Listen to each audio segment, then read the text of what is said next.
In this video, in my Color and Light series, I'm going to talk about the 4 ways to connect your shapes, namely implied lines, psychic lines, passages, and interlocking. And it's all in my book, The Art Instruction Course, on Amazon. Implied lines, also called lost and found lines, connect elements in a picture spanning both positive and negative spaces. These 2 giraffes appear connected, and if they didn't line up like this, the sense of unity would be lost. Implied lines are common in still life. We should show some of the back of the table edge intermittently so we know where the shapes are located. And in this case, there are only 2 places where we see the back of the table. So it's difficult to figure out where this blue bottle fits in. This image feels quite heavy to me with little breathing room, and I think the shapes should be more spread apart so we see more of the back of the table.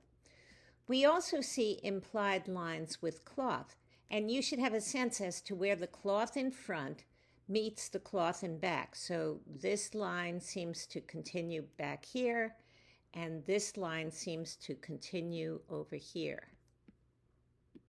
One of the oldest and most powerful ways to strengthen a design is to place 2 important lines so they meet at a right angle. And Dunstan, who I reference here, refers to these as internal right angles. So you can see that this branch would meet the shadow at a right angle. And in this still life, we see a real right angle here, but we also see an implied right angle going down here and then up here. Psychic lines are mental connections we make when someone looks or points in a particular direction. And these are really potent directional forces. If we see somebody looking up, for example, we can't help but look up too. Psychic lines should generally be directed into the painting. So this man is looking at the waterfall. We follow the waterfall down to its reflection, then back to the man. Although we don't see what the boy here is pointing to, it adds some depth to the painting.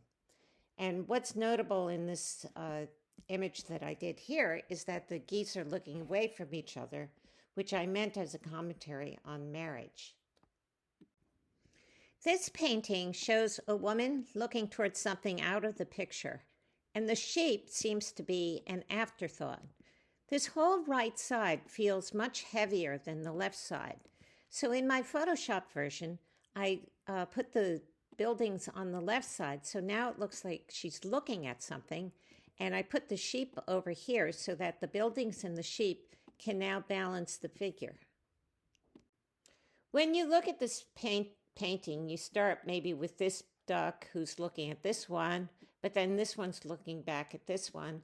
And you kind of get stuck going back and forth, and the same here. So a better approach is to have, well, I wanted this duck to look at this duck, and this duck to look at this one, and this one to look at this one, and then this one look in the distance. So you can use these psychic lines to guide the viewer through your painting. Should people in a picture look straight at the viewer? Most artists say no, because when people look at the viewer, they don't interact with each other, and there are no psychic lines guiding us through the picture. It can appear confrontational and result in eye lock, where we're looking at the person in the picture and they're looking back at us, and we sort of miss the rest of the picture. And it can look like a family photo, which is sort of stiff without any interaction. But animals usually do look at us. And this is a photo from my trip to Uganda, where the only thing separating me from this 400-pound gorilla was a man with a machete. And needless to say, I didn't stop and get out my drawing materials, but rather hid behind the man. But when I got home, I unconsciously made him a nice gorilla with a bit of a smile and sparkly eyes and hugging himself, because that's what I wanted him to look like. Anyway, animals look at us, and we look at them, so they can appear confrontational or maybe not so much. Passages are very important in painting. They're areas of similar color and value that link shapes together. In my painting here, I used it with the lantern. where parts of the black frame are missing so that it looks like the light just glows past the lantern. I also used it in the distance here, merging these figures in places with the background. And also in the foreground here, this dark area merges these figures together. They're important because they link figures. If each figure were separate, there would be no unity in the picture, and they would look like cutouts. These two figures appear separate from each other and separate from the background.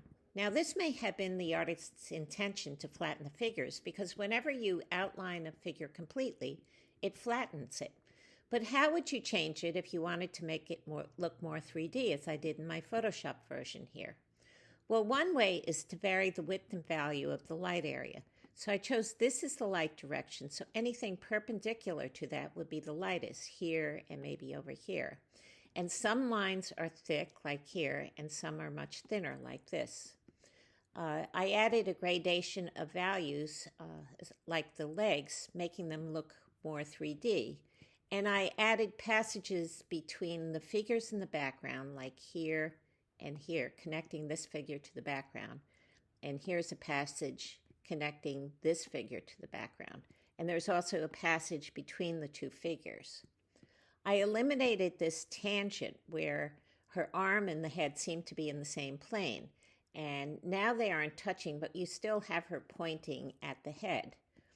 I like that there's room in front for the dancers to move, and that there's a suggestion of a third person here. A passage can increase the apparent intensity of the light.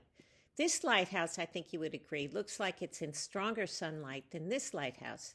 And that's because I eliminated the sides facing the light, as if the sun were bleaching that side so much that we could barely see it. And it creates a large passage between the lighthouse and the sky. And it also creates an implied line, which the viewer has to fill in, making it more interesting than showing those lines explicitly. Shapes can be interlocked like a jigsaw puzzle. A picture with separate shapes looks spotty and disjointed, while interlocked shapes seem more unified. The chimney is a small shape common to both the roof and the sky, linking them together. Brandt, in this book here, likens this to a mechanic's key that spans different spaces, linking them together. In my next video, I'm going to describe how to deal with white areas in your painting. And please remember to subscribe.